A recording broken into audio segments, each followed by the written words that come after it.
Today's episode of the Bill Simmons Podcast on the Ringer Podcast Network, brought to you as always by ZipRecruiter.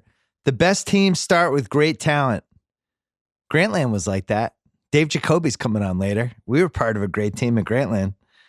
You know, just got to find the talent. It's all about the talent. No one knows that more than ZipRecruiter. They deliver qualified candidates fast. So effective, 80% of employers who post on ZipRecruiter get a quality candidate through the site in just one day. My listeners can try it for free.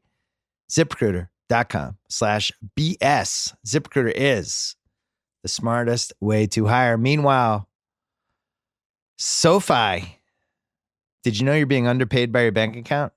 That's why SoFi just launched SoFi Money. It's like checking and savings morphed into one single account. You'll earn way more interest on your money. You'll pay zero fees. Open a SoFi Money account. Learn how you can get your money right at SoFi.com/Simmons. SoFi.com/Simmons. We're also brought to you by the Rewatchables, where we just put up a new one, The Natural. Mallory Rubin and I broke it down. This used to be my favorite sports movie ever. It's still in the top 5 or 6. We broke down all the strengths, all the flaws, Wilford Brimley's chest hair, whether Roy Hobbs was an asshole or not. Kind of leaning toward Roy Hobbs being an asshole 35 years later.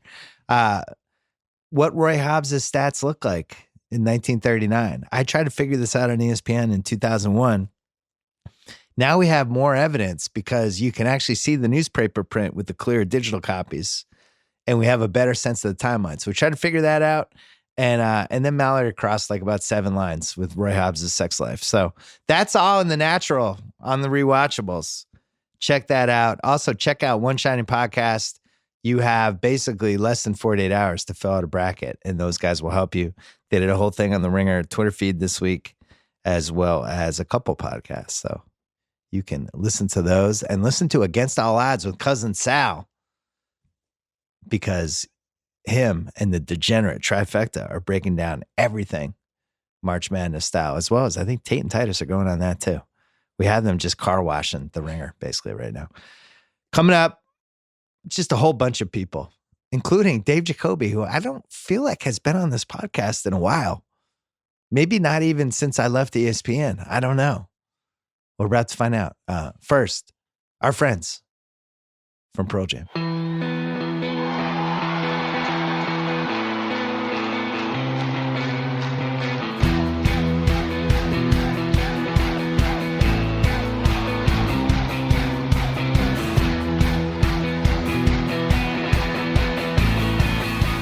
All right, Kevin Clark is here. We haven't hit the Insane Giants month, and I wanted to grab you while I saw you in the office. I got excited. I was like, hey, that's Kevin Clark, the Ringer Zone.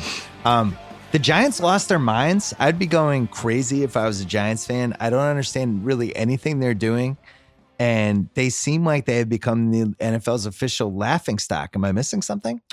No, you're not, because they had Odell Beckham Jr., who's a good player, under a reasonable contract. They paid him over $20 million last year. He played 12 games. Then you trade him. Yeah. You trade Olivier Vernon. You get a pretty good lineman in return. I think that's fine. But then signing Golden Tate, they're not tanking. They're not like the Dolphins. The Dolphins just signed Ryan Fitzpatrick. The tank is on in Miami. Yeah. The Giants are just sort of... They've lost their minds. I don't even, there's not an adjective to describe what's happening to the Giants. Dave Gettleman, it's a heat check performance from Dave Gettleman. Really, since last year. He comes out yesterday and says, well, it's football. It wasn't culture. It wasn't locker room. It's all football reasons, which makes no sense. No sense. There is not an anecdote you can leak to me about Odell Beckham that would justify the trade. Yeah. And they have, by the way, there's been none. There's been none. I mean, it's just Jay Glazer, who had this, months ago, that this was out there. He compared it to sort of a relationship that was just over.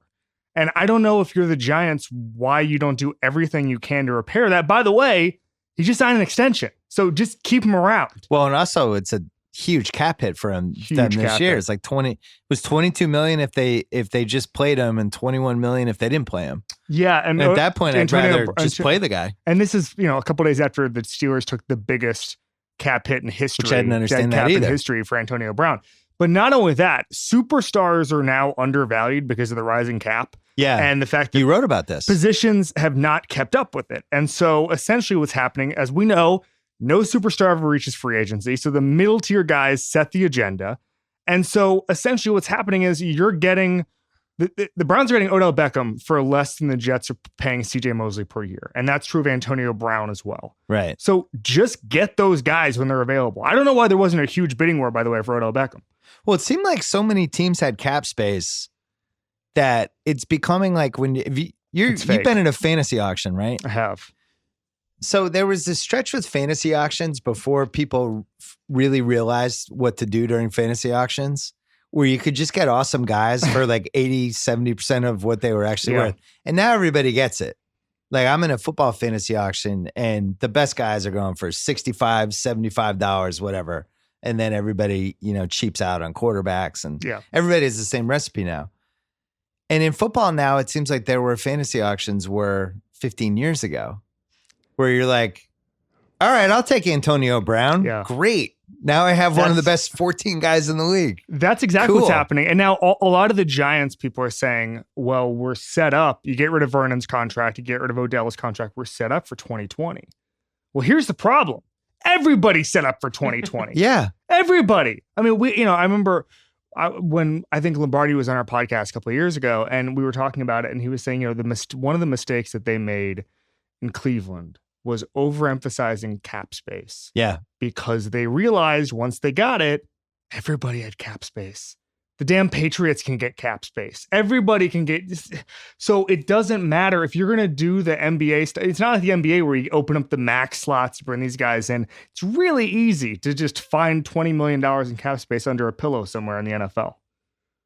Well, and then you talk about it would really benefit to have cap space when like Odell Beckham becomes available and a team is dumb enough to trade him. That would be great. Hey, cool. We have cap space. Yeah, we have cap space to bring on picks. the superstars that GMs have freaked out about and traded for some reason. I know he's a little loony, and I know he hasn't been 100% durable, but I love getting receivers who have been with mediocre to worse quarterbacks and putting them with somebody who's actually a good quarterback. Yeah. I would call this the Randy Moss. We have Randy Moss toiling in obscurity in Oakland for a couple years there. The Pats grab him, pull him in, and not only are they getting Randy Moss, but they're getting a grateful Randy Moss who's like, cool. Yeah. So when I'm open, the guy just throws it and it's right in my hands and then I keep running. It's a grateful Odell Beckham Jr. I had a talk with one of the Rams front office guys at the Super Bowl. And I was like, so what's the inefficiency you guys hit? And we're talking about a couple of things. He's like, unfortunately, the NFL is actually pretty efficient, except a couple of things. Number one, free agency.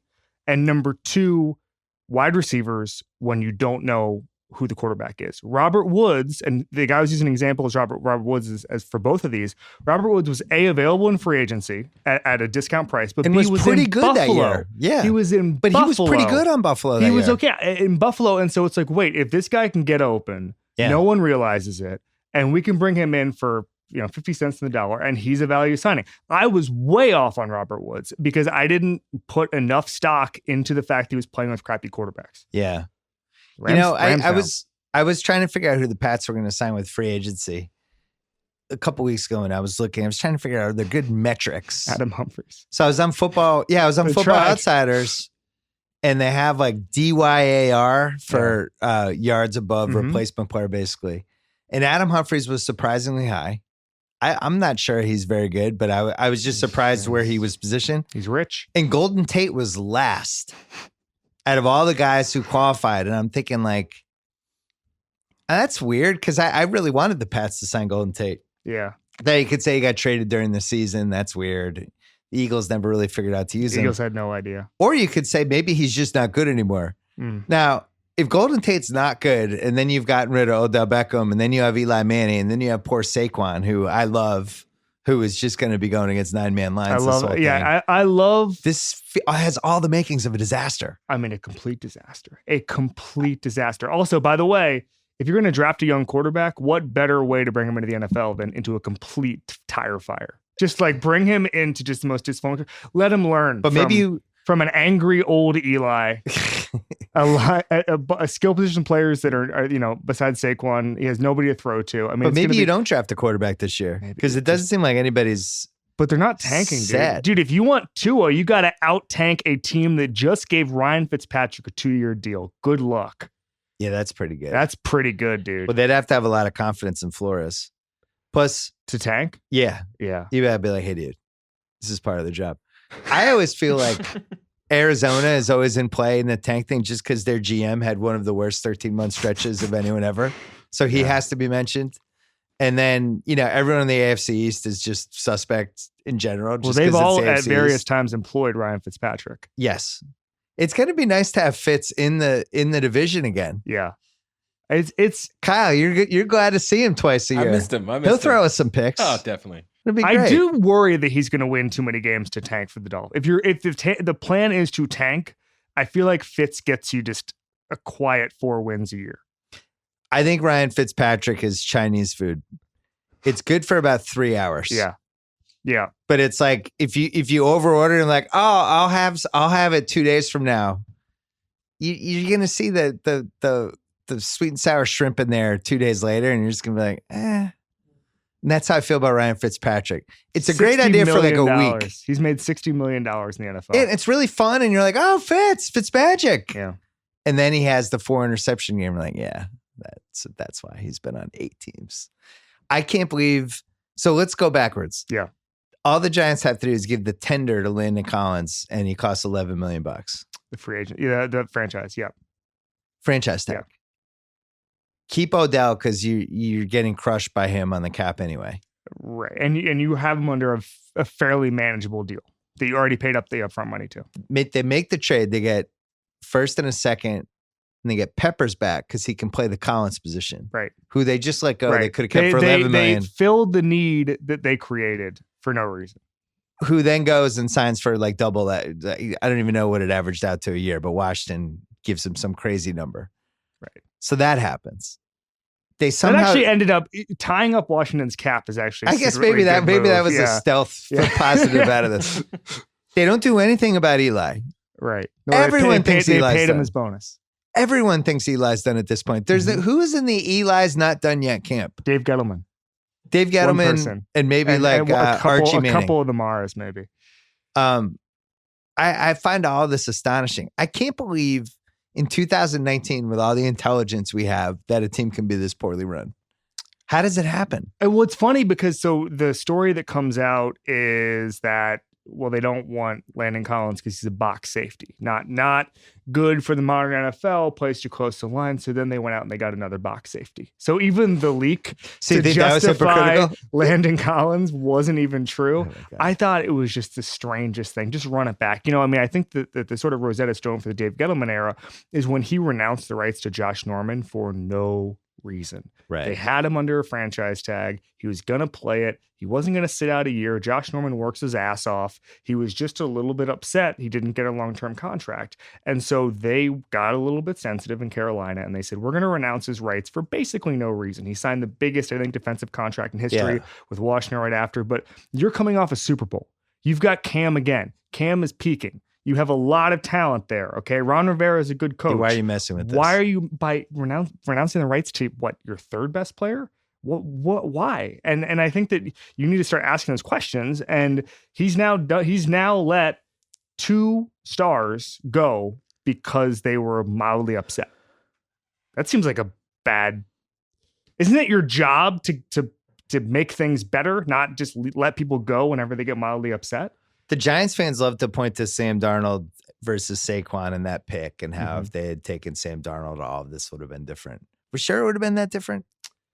No. Are we sure Sam Darnold would have been the magic elixir? I watched Sam Darnold last year. I think the problem with everything that happened last year was that Dave Gettleman, his big stance was he wouldn't even take a call to trade down.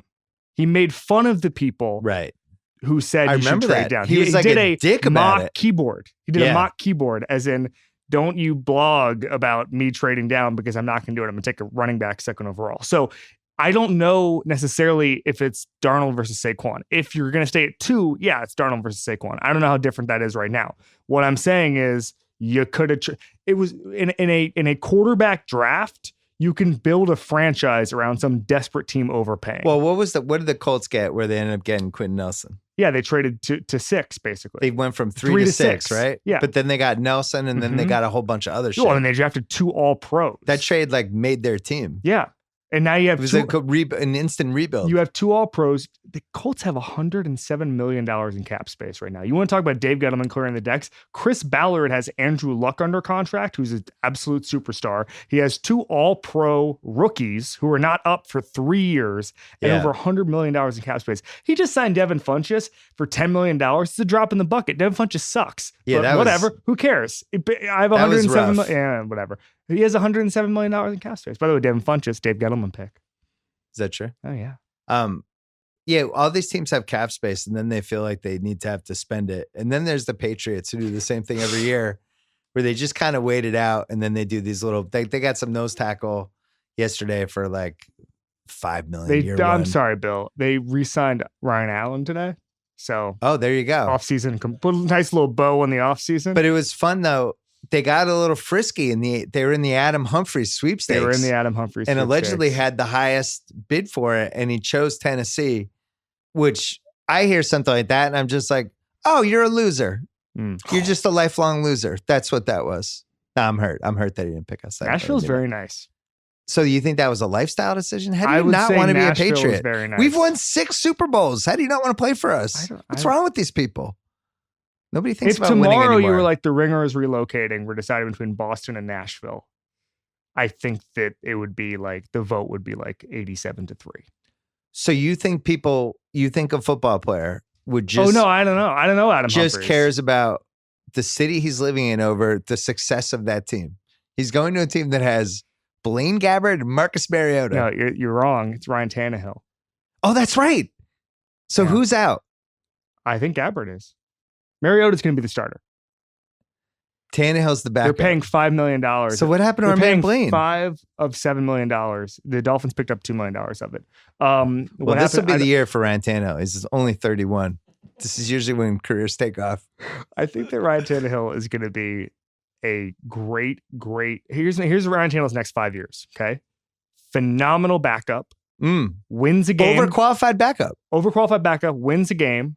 2 years from now, some team says Ryan Tannehill's ready to be a starter again. Fitzmagic. 1 year. 2. 1 year of just disastrous play, back to being just a properly rated backup. By the way, this is the John Kitna, Ryan Fitzpatrick playbook of I'm good at being a backup, and then people just talking. It's like the 2 a.m. when you're drunk. Yeah.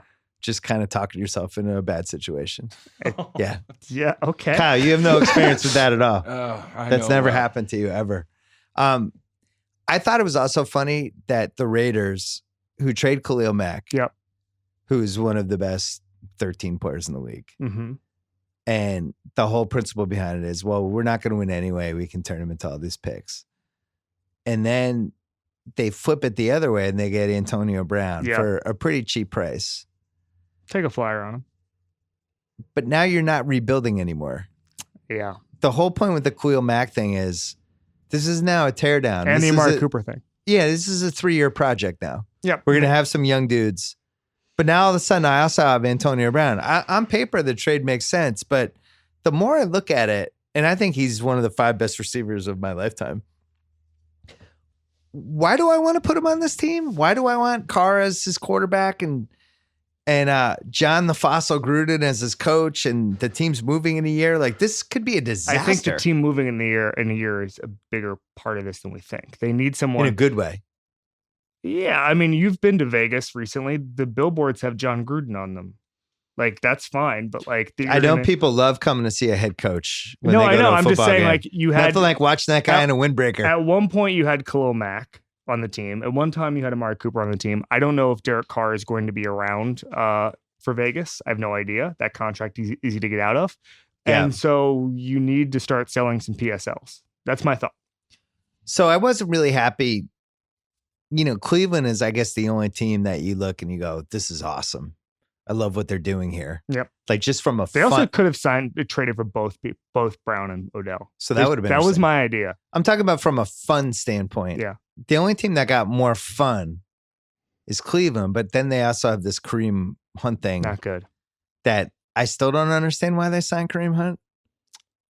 Because I really like Nick Chubb. Nick Chubb was a beast down the stretch last year. And the Chiefs' offensive efficiency got better with they were okay after Hunt. Yeah. That was just weird. Why bring that over? You have so many good things going on. But I think they also did the Baker Odell Landry. They did something that I like, where you have best friends that are together, and one of the best friends is a little crazy, and the other best friend is the more stable version. I'm sorry, I have to wait. Which one's crazy? Well, in this case, both of them are a little crazy. That was more crazy than. Yeah. I think Jarvis is the more stable one of the two. They might need to add a third former LSU player. You think there's a third LSU player? I think they need to bring in, fair.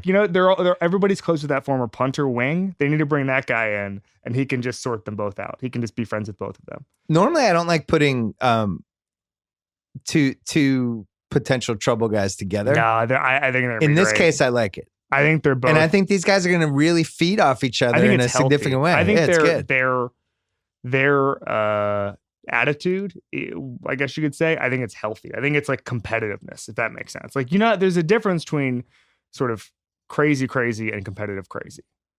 And those guys are, whatever sort of problems they've had with coaches or whatever, it's mostly been through the avenue of competition and competitiveness. If we do the crazy receiver scale and T.O. is a 10. T.O.'s a 10, yeah. Odell was, what do you think he was in the Giants? Like an 8? Jarvis is like a 5? I don't know, man. I mean, I think that the Dolphins really wanted to trade Jarvis Landry. I think he just wanted the ball. He's higher than. Yeah, I think they're both like 6.5. Where's Antonio Brown after last season? He's a solid 9. I mean, he pegged his quarterback with a football. He also painted his mustache blonde until they traded him, and then after they traded him, he made it the normal color again, which I thought. Is some incredible character acting there to what's tank going his value. on? I think he was tanking his value. I mean, so first of all, he goes on ESPN and says, "I don't need football." Yeah. While they're trying to trade him, I do think there was some of it he's just trying to get out. I think that's all he cared about, was trying to get out. Mission accomplished. But I've seen Antonio Brown in practice, and he's not for everybody, but like, he works his ass off. He does. I think actions speak louder than the words. It's not like, even though he pegged his quarterback with a football and left practice, he still needs football. I mean, I think his work ethic, when he's not literally leaving the facility in frustration, has not ever been in question. How weird would it be if the Pats gave up a first-round pick for Antonio Brown like tomorrow? Yeah. I wondered about that. The Raiders, this has happened a couple of times in sports history. Most famously, Portland trades Moses Malone in 1976 before their title season, 77. Mm-hmm. They decide Bill Walton, he's too expensive. They flip him in Buffalo for a conditional first-round pick. 6 days later, they trade him to Houston for 2 first-round picks.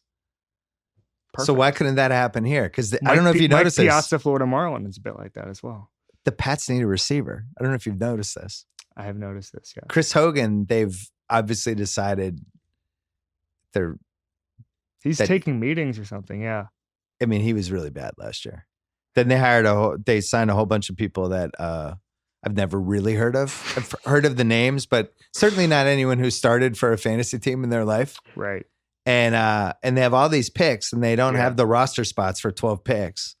So they're going to do the usual thing where they either trade for picks next year, or maybe they make a trade like they did a couple years ago for the Brandon Cooks type trade. Sure. Do you know which I've been waiting on? So who is that for? AJ Green? I think they're going to win the Super Bowl. I think you say all that, and then they're just going to win the Super Bowl. I don't know how it happens, but they're going to win the Super Bowl. I already have them penciled in. What are you talking about? AJ Green would be a great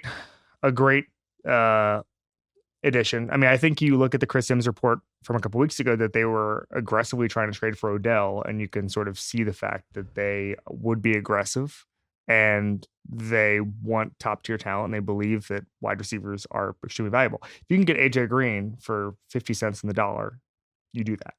Anybody else out there for my team? I just don't know which top tier receivers would be available. Do you think we've just given up on receivers because Brady Brady's long ball accuracy hasn't really been there anymore, and they're just. Well, now James White. They turned James White. We just won a Super Bowl. We scored 13 points and won a Super Bowl. We just don't care. All this, the guys who've rewritten the record books for receiving are literally in the playoffs are literally Jerry Rice and James White. Like that's where Brady's arm is right now. Screens, wheel routes, and tight ends over the middle. Still going to win the Super Bowl. Yeah, I really look forward to it. Mike Evans. I don't know. I mean, why would the Bucs let Mike Evans? I don't know. Why did the Giants trade Odell Beckham? Well, I don't think Bruce Arians would be okay with that. You don't think so? I think he would want. They're also trying to. Oddly enough, Bruce Arians has been hired to fix Jameis Winston, which doesn't seem like a good plan. Yeah, but keeping Mike Evans would be a part of that. Can I ask you a math question? Sure. So the Giants are paying $21 million not to have Odell Beckham on their team. Okay. The Browns are paying $22 million to have Odell Beckham on their team. Okay. The math is off. Well, he's only making $22 million, but he's worth $43 million. I don't understand that. Well, it's just a penalty. It's just a penalty for getting rid of a guy a year after you give him that huge signing bonus. I don't like it. Oh, okay. I just think you should be able to trade the guy. Why do I have to have? You see, do you think that they should be able to get rid of the entire cap? I don't think somebody should be worth more on the cap than what you're paying them. Maybe there should be like a 15% trade kicker penalty or something like that. But why does it have to be $21 million? Dead money is typically effective at keeping guys on a team, which is what the player wants. No, I get it. Like they give them the bonus up front. Right. I get it. So also it keeps guys from getting cut a lot.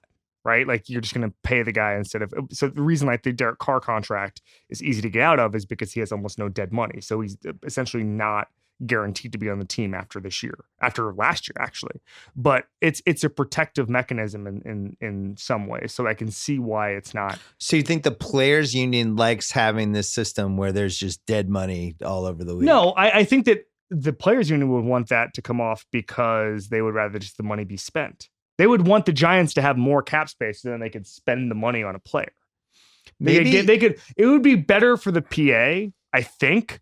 If I've never asked this question to them, but wouldn't it be better if the Giants just had more cap space to just give the money to Golden Tate? Or what about this? They signed. So when's the next CBA? 20 after 2020. Each team gets an amnesty over the course of the next 7 years. And at any point, you could just wipe off the dead cap of whoever. Well, except that it's just so temporary. It's not like when you stretch a contract or whatever, like in the NBA. It's you can usually get out of contracts. You can usually get out of contracts. Who's the Joakim Noah of the NBA or the NFL? I don't know. The guy usually just gets waived. Yeah, he just gets waived after 2 years. And then it doesn't matter. Dead cap forever. I don't know. I mean, I'll tell you who it is. Todd Gurley. I'm just gonna prove to me I'm wrong. Was Kyle's mic on for that? Whoa, because that was amazing. Are we sure Todd Gurley's gonna play football at a high level ever again? I don't mean to be glib. I'm honestly asking. The guy. Well, he's a running back. The guy is a running back who, as the season went along, couldn't be productive anymore. And in the Super Bowl, they played C.J. Anderson over him. And then they were extremely cagey about the injury for 2 months. Beyond cagey, we still don't know what the injury was. What happened? Rumors. Everyone says arthritis, condition. right? Yeah, everyone says he's got a condition. That's the word. Well, that's dangerous. Yeah, it's not good. I mean, this is like why windows with sports are so crazy. Because you think like the Rams, team of the decade. And now it's like, I have no idea. And now they have Blake Bortles. Yeah, and then Blake Bortles. They have the best coach in football. They went from having the best offensive talent in football, and then a month later, no one knows if Todd Gurley's ever going to be good again, and their roster includes Blake Bortles. That's a life. And they went all in on the cap too. Yeah, this year is like the last year. Back on that when I've said that in the past. Yeah, they've pushed back and basically said they have more flexibility than everybody thinks. Ndamukong Suh is off the books. They went in for 1 year on some of these guys, but I think that they have more flexibility. They were clearing a little bit of cap space. They got rid of John Sullivan. They were clearing a little cap space for maybe a big swing this offseason. That didn't come together. Obviously, Odell and Antonio Brown went somewhere else. But I think that they think, and I think it's a good instinct to have. The cap keeps rising $10 million a year. And so being up against the cap isn't what it used to be. And it's not like the NBA where like you're just absolutely screwed if you're up against the cap. The Gurley situation to me is the most interesting story of 2019 other than Beckham getting traded. Because we knew Brown was getting traded. Take all the other ones, whatever. Stuff happens every year. That one is like, if that guy doesn't come back, they just were never the same after he wasn't never the same. He did so much for them.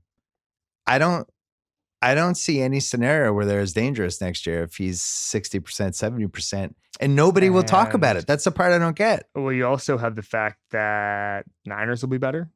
Seahawks will be better. I like the Tevin Coleman signing. Yeah, and then McKinnon. What was that, 2 years, 10 million? McKinnon's coming back. That was a steal. McKinnon's coming back. So 49ers will be better. Seahawks, I think, are really good. This is not going and to they have the Niners have George Kittle, the best player in football. They do have George Kittle, the best player in football. Jimmy Garoppolo will be healthy. They're no longer paying him $41 million in cash like last Kyle, year. when do you buy a Niners jersey just to support? If he makes it 2 games, dude. Just have an NFC team. First 2 games, if he's in, I'm That's going to be our NFC team this year. That's Feels it? Good yeah. Yeah, I love that Kyler in Arizona. Hey, no, that division. That GM, they'll never do anything until that guy goes. Steve Keim? That guy bombed in an epic way in year 1. And then it's like, all right, guys, so reset button? Cool. Well, no. New QB, new coach? Okay, but can we try this again? He was the GM for like the Bruce Arians glory days, but that was just sort of, I mean, he drafted Honey Badger. I mean, he did some okay things. The problem is he has really bombed on a number of drafts, and then he keeps getting to hire coaches. But I thought Bruce Arians had a lot of say. Bruce Arians brought Carson Palmer in. I remember being in. I thought he was more involved with this stuff. No? Yes and no. Yes and no. I mean, he made it work. When Bruce left, I thought it was like, this is now the Steve Keim show. The Steve Keim show. And he brought in Steve Wilkes. He's the voice. He brought in Steve Wilkes. You're in charge now, buddy. He got a DUI. That was, not great either. That's not a class week. Rough year. Rough 13 months for Steve. Year. He had to fire Steve Wilkes, and it was one of those weird firings where it was just randomly leaked in like October that it was going to happen. So everyone spent 2 months being like, "Well, I guess this guy's getting fired." Yeah, that's always good. It was not a good year. And then you hired Cliff Kingsbury, who had at one point both Patrick Mahomes and Baker Mayfield, and never won much. And went 35-40. What are we doing there? I don't know. All I know is the decision makers always stay and everyone else gets blamed until somebody looks at the decision maker and goes, "Oh, maybe we should get rid of you. That'd be a good idea." And then all of a sudden things are slightly better. Poor Kyler. Kevin Clark, Ringer NFL show. You did the rewatchables. I think we're doing something again later this week as well. Oh, cool. Yeah. All right. It's content season, baby. Orlando's 2 games out of the playoff hunt. Fultz saw a tweet today from John Denton. There you go. He's assimilating back into the team. Hey, congratulations. Assimilating back into Orlando, Bill. Could be 5-6 years. Hi, haters. What's up? Thanks, Kevin. Let's take a break to talk about DAZN. The old way of watching sports is over. Stream over 100 fight nights a year, featuring the biggest names in boxing and MMA without the pain of pay-per-view. Fighters like Canelo Alvarez, Triple G. I've heard of those guys. Daniel Jacobs, Anthony Joshua, Michael Venom Page, Rory McDonald, and more. Plus, behind-the-scenes content leading up to fight night. A library of classic fights and original programming. Everything live on demand, available on almost any device. You can download the DAZN app on your smart TVs, tablets, mobile, gaming consoles. Over 100 fights for less than $100 a year. That is a full year subscription for around the cost of one pay-per-view fight. Or be flexible, get a monthly subscription for $19.99 a month.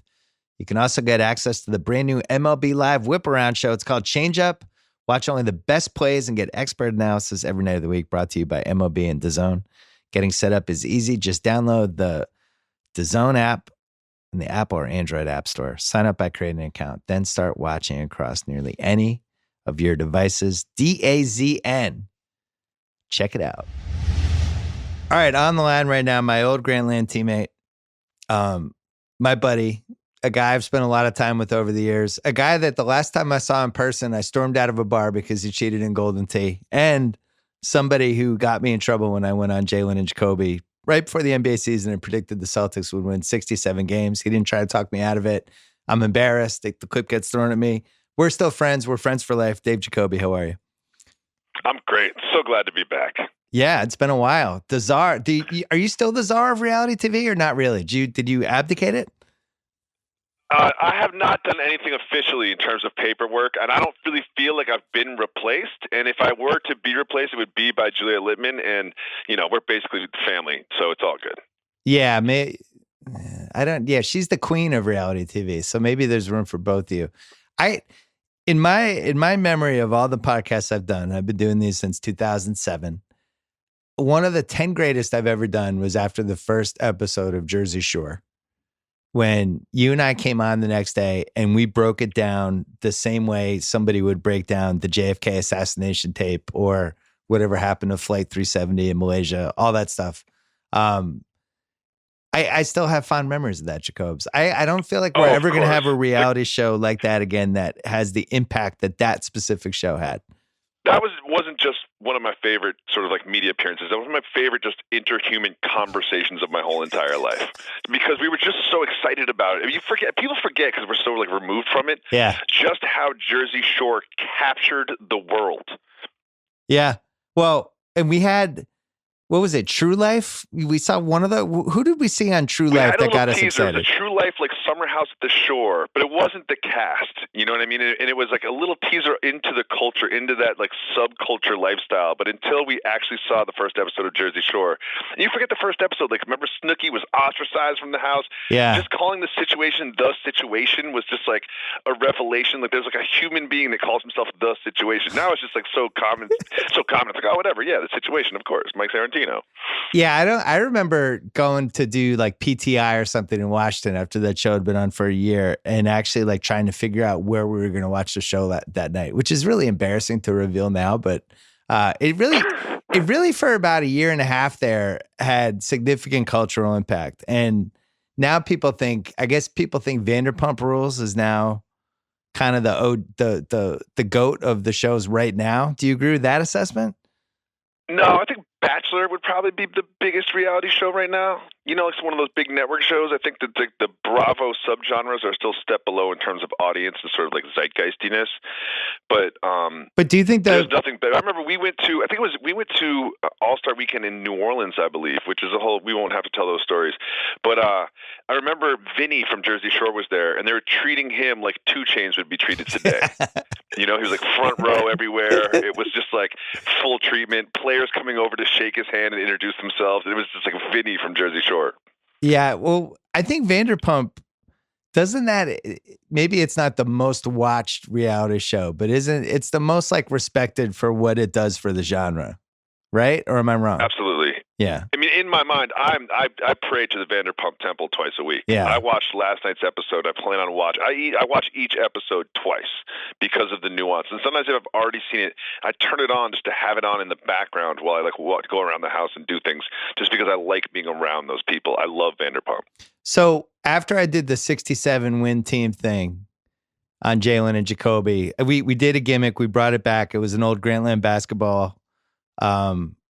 We initially did that meet with me and Jalen, the summer preview, and then we did it again on the Grantland show. Bad News Bill, where we dressed like doctors and I delivered bad news. And one of the things I did on Jalen or Jacoby was I delivered bad news. You were so much more committed to the character than Jalen was. It's one of my favorite parts of it. He wasn't really committed to any characters. He just wanted the bat. That was it. But I had bad news for the Eastern Conference that the Celtics were going to run away with it and go 67-15. And it's one of like the 8 biggest regrets of my life, Jacobs.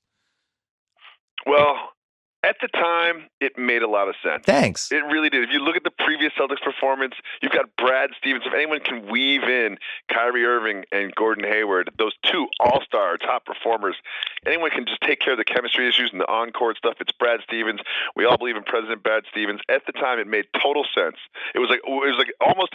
I almost felt like it was an inevitable finals, the same way the last 4 years have been, or the last 3 years have been between the Cavs and the Warriors. Yeah, it's going to be Celtics Warriors. Of course it is. And now the Celtics are scratching themselves for a home playoff series in round 1. It's really horrible. And their over under in Vegas was 59.5. So the 67-15 wasn't even that high over the over under. I thought somebody No. was going to be dominant in the East, and it turned out it was Milwaukee. And Milwaukee's going to go, 63-19 or 62-20 or something. But I've said this a couple of times. I'm going to say it to you because I think you were the first person I ever heard use this phrase, and then I stole it liberally, which I don't feel bad about because, we all steal from each other. But the Celtics team really hurts my feelings. They've hurt my feelings. Yeah. Like yesterday against Denver, Monday night, it's just they just fall apart in the fourth quarter, and it just hurts my feelings. I don't want to talk about the Celtics. I just wanted to get that on the record that that I blame you. I didn't really want to do Bad News Bill. I felt like an actress in the late 70s being forced to get into my bra for a horror movie scene or something. I didn't feel great about it. I hadn't talked to my agent. All of a sudden, you have the Bad News Bill costume on me. And then I'm talking out of my ass. Jalen, we're just going to do this one thing. We're going to do this one extra thing. Because you came and did a full show. And we're going to tape one segment for another show. And you were kind of there. And you were like, I guess we'll do that. Like, oh, no, you got a costume. Oh, okay. Yeah. It was not consensual. It was a non-consensual segment. It's a huge regret for me. How has Jalen changed? I haven't worked with Jalen day to day now for 4 years. And he's obviously been on this podcast a few times. I've talked about his quirks from time to time, his ability to fall asleep on an airplane as soon as he sits down, his weird eating habits, his ability to talk to pedestrians who come up to him and be totally gracious while never stopping his walk. He just constant motion, all the quirks. Does he have any new quirks from the last 3 to 4 years? You know what? And this is both a positive and a negative. He's just become such a better person, and I could attribute a lot of this to Molly. Yeah, he settled down. You know what I mean by also a negative. It's like he's just calmer. You know what I mean? Where he is all the time. Yeah. He works 7 days a week. He's got a very structured lifestyle.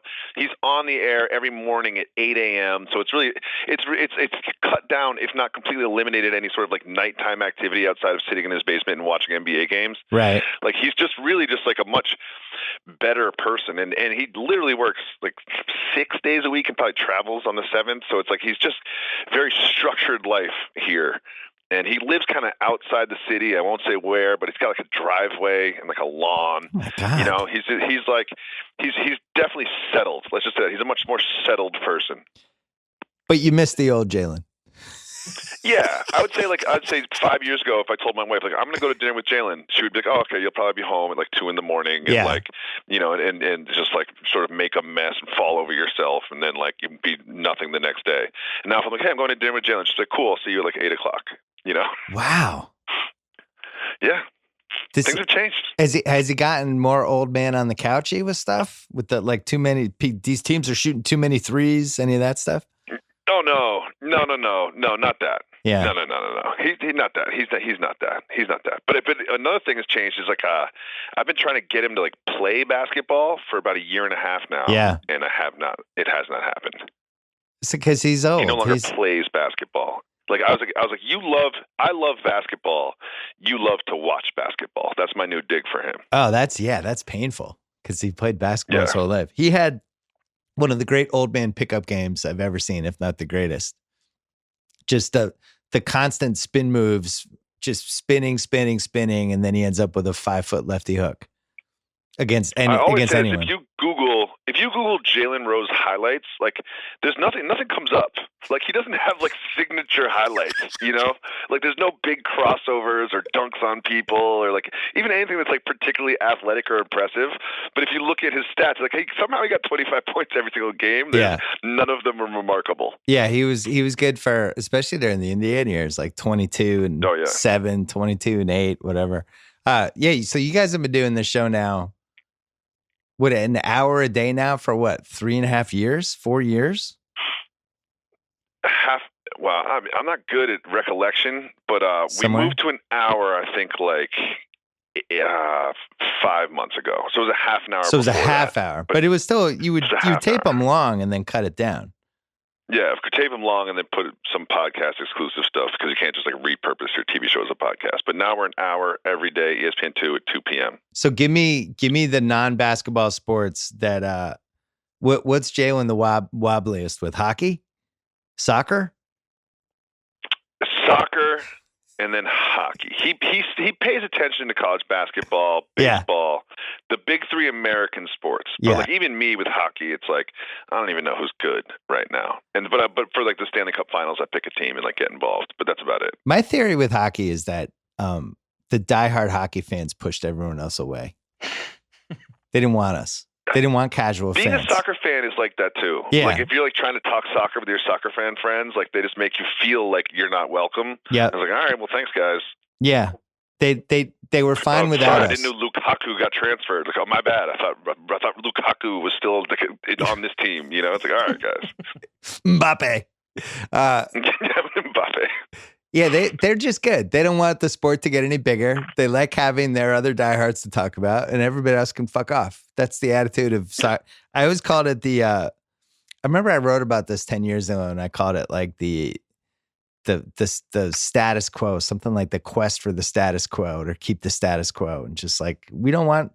I think it bothers the real diehard crazy soccer fans if, like you and I talked about the Champions League right now for 5 minutes.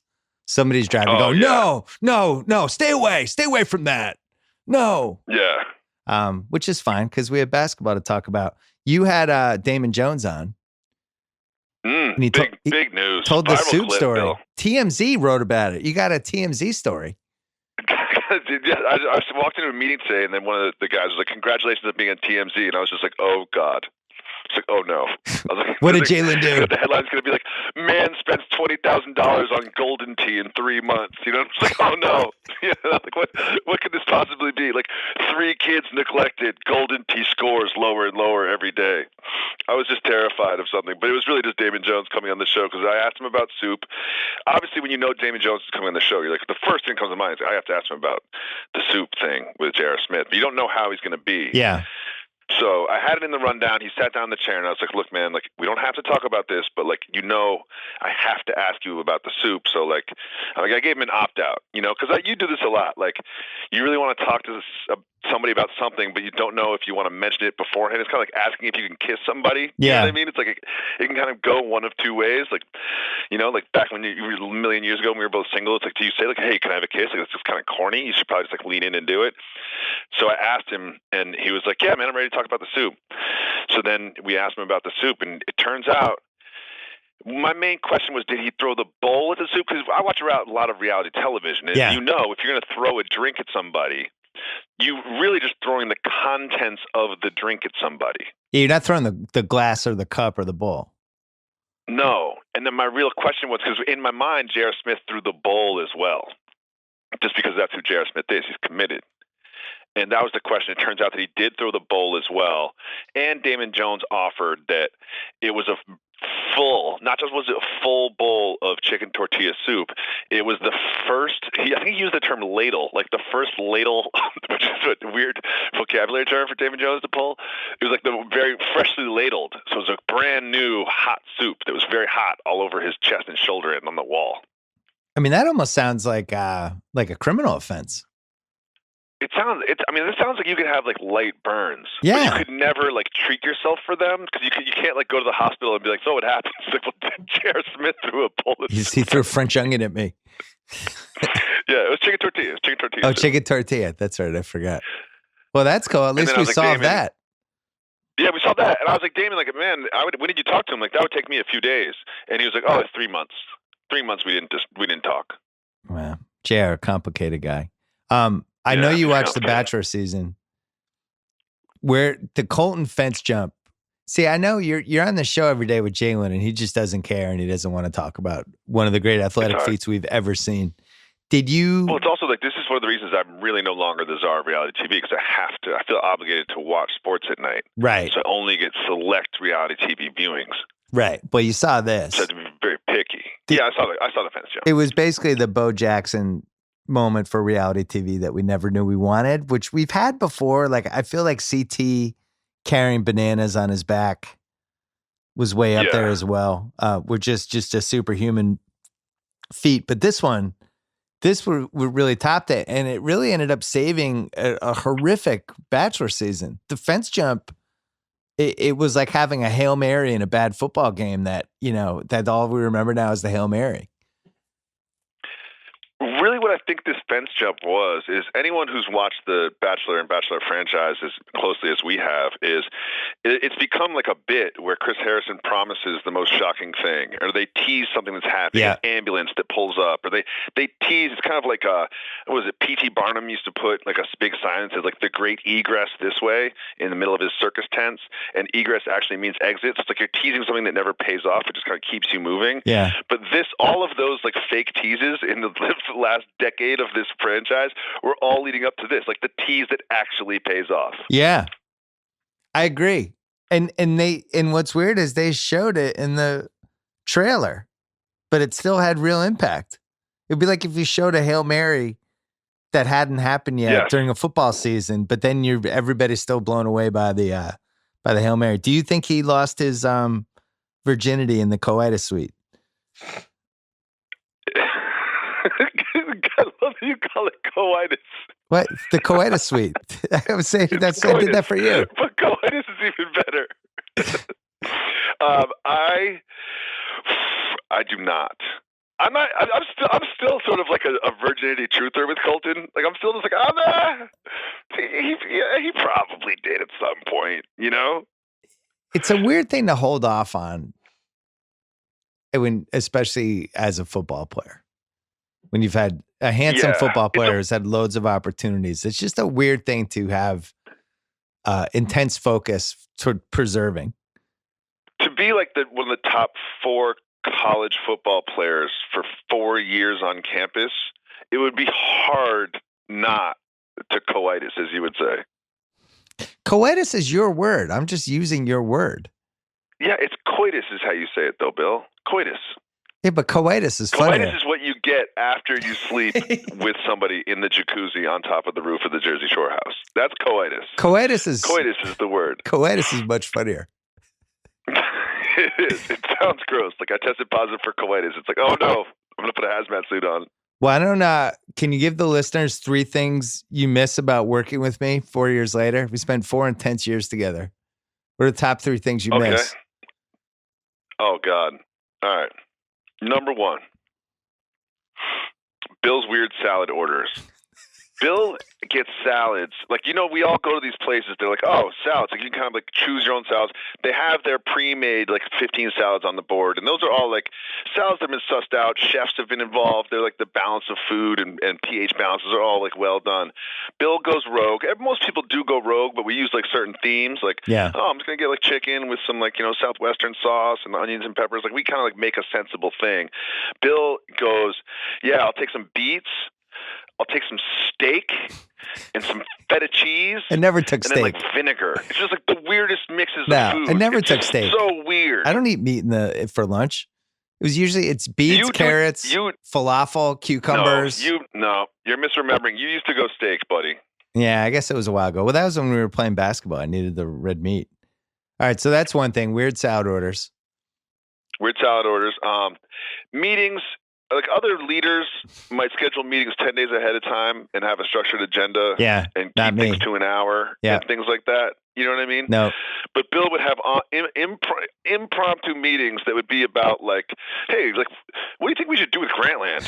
Or like, what are your plans for the next year, Jacoby? I'm just like, man, let me get prepared for this. The impromptu, super important meetings, and then the super lead time, unimportant meetings. Yeah, there was a reverse relationship to how important the meeting was and how much preparation you were given for it. Fair. I don't know whether that's a criticism or a compliment, but I'll take it either way. I think it's true. And then I have to do like one like actual nice one, even though it's like against my personality. No, that's what my heart wants to do. Yeah, that's not. I know. But the people, you were you're just such a good professional general manager. Just it wasn't even just the time spending with you. It's just the people that you would bring around me. Like you have to remember, when I was hired at Grantland, you were the only person I knew. Yeah. And now I've got, dozens of friends for life because the group that we had together was so good. I appreciate that. Well, we have a really important topic. I'll give you my quick things that I miss working with you. You're the only person I know who loves soup more than I do. Oh, I had a great vegetable minestrone today by Chloe. Oh, so good. Oh, You are one of the few people I know who really appreciates when somebody is great at a relatively mundane job. Whether it's somebody that we're playing pickup basketball with or somebody who's a clerk at, well, not a clerk, a cashier at, what was that place you took me to? The greatest cashier of all time? the Michael Jordan of cashiers.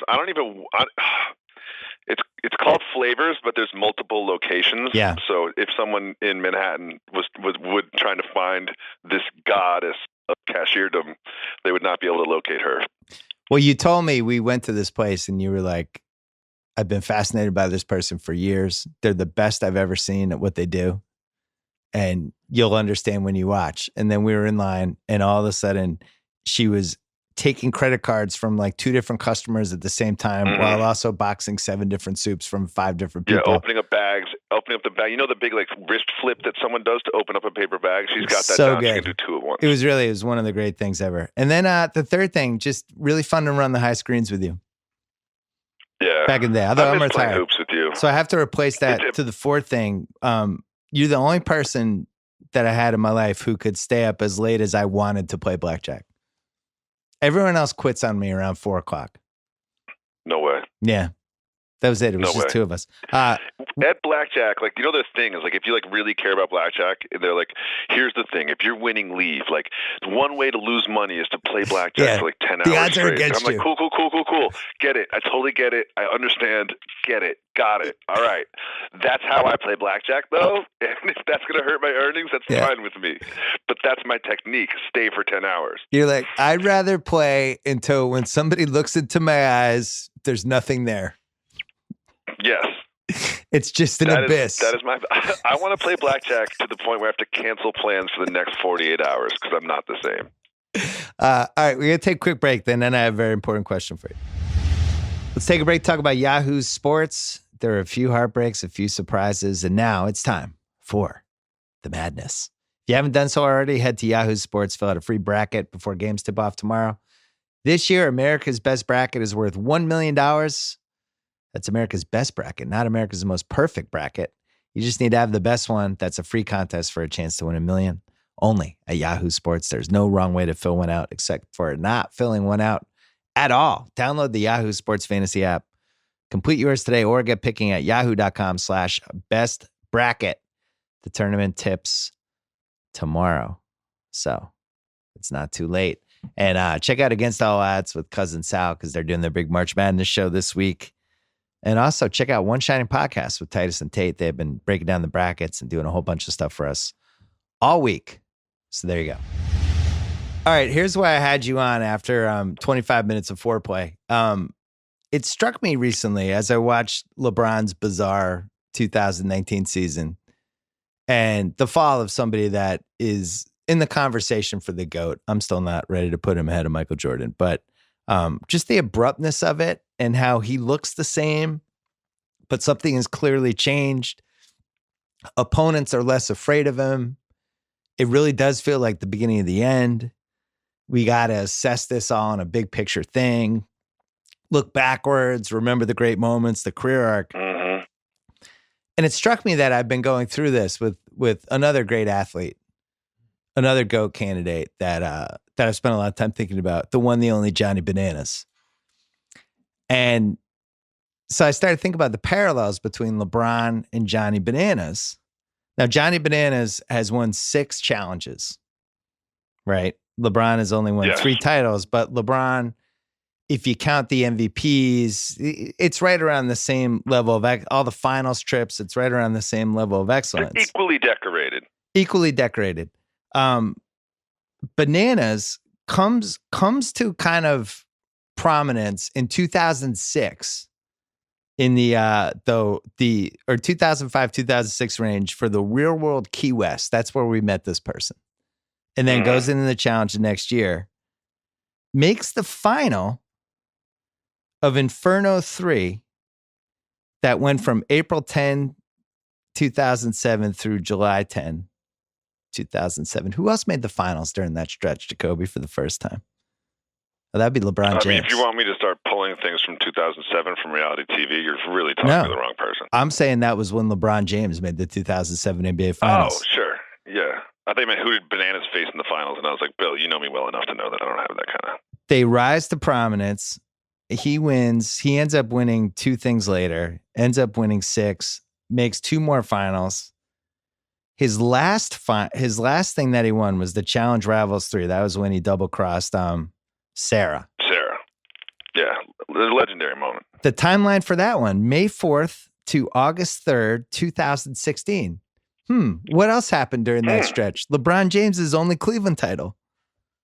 Came back from 3-1. It was his only title, but it was also sort of his most notable, notorious title. Most famous title. Solidified his legacy and personality, much like the Cleveland title did for LeBron. Most famous title.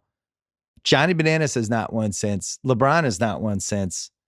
And all of this leads to this season where Bananas has an embarrassing performance in War of the Worlds. Everyone's targeted him right away. For the first time, he's really hearing barbs constantly about his age. It's time for him to go. It's a new generation in town. His old rival, Wes, comes in and just turns the tables on him and basically gets him kicked out of the house. He's gone in 3 episodes. LeBron isn't going to make the playoffs. I don't know who is LeBron's version of Wes. Well, and you did tease this topic for my appearance, and that was one of the questions I had. There is no West for LeBron. It's not Durant? There just isn't. It's not Durant, because Durant's sort of like from a little bit different generation. Yeah. But it could be it's currently Durant, because West did use other people, other stars, to group up against Bananas singularly. Well, the other thing, there are some parallels there, but sort of like that's for this season, right? But in terms of like the breadth of the career, there is no sort of like apples to apples who is West. But like there's one thing that I've noticed they've really kind of like paired these two and where they are in their current careers is about 2 years ago after their big championships, they kind of both like saw this coming and started like proclaiming themselves as the GOAT. You know, like. Self-promotion. Like Bananas has done this. Like, there's a thing when you're at the peak of your powers, you're not looking back at your career in perspective and sort of cementing your legacy verbally. You know, and like LeBron has started to do that too. Like LeBron has basically said, "I'm the greatest of all time." Remember, he did that interview with like all of his friends, like Mav and everybody. And he was like, "That title in Cleveland, that's the one right there that made me the greatest of all time." Which is like just said it out loud. And Bananas will say it to anybody who will listen that he's the greatest of all time. And once you start doing that, you kind of know that. It's the twilight of your career. Well, and then you could talk maybe the last year or so, maybe taking their eyes off the prize a little bit. Bananas gets this NBC show. You know, he's doing. They've both completely pivoted to entertainment. Yeah, like they're both trying to be more than just. Bananas is trying to be more than the guy from the Challenge. LeBron is trying to be more than just a basketball player, dallying and all these different things. As is Bananas.